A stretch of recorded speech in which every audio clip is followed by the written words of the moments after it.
Bien, écoutez, il y a toute une liste d'annonces et ces mesures vont entrer en vigueur ce lundi.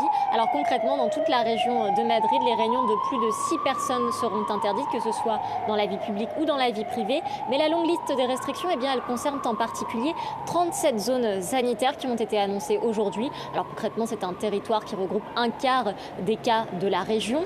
Et alors, les habitants de ces zones, eh bien, ne pourront pas entrer ou sortir de leur zone, sauf pour aller au travail ou bien à l'école ou encore pour s'occuper des personnes âgées. Des zones qui sont dans leur propre sol, eh bien, connaîtront aussi de nombreuses restrictions supplémentaires, par exemple fermeture des parcs ou encore des bars à partir de 22 heures. Concrètement, on recommande à la population eh bien, de ces zones de n'effectuer que des activités nécessaires. Alors, ça concerne, vous le disiez à l'instant, 13% de la population de la région. Et dans la capitale, ce sont notamment les quartiers les plus pauvres qui sont concernés.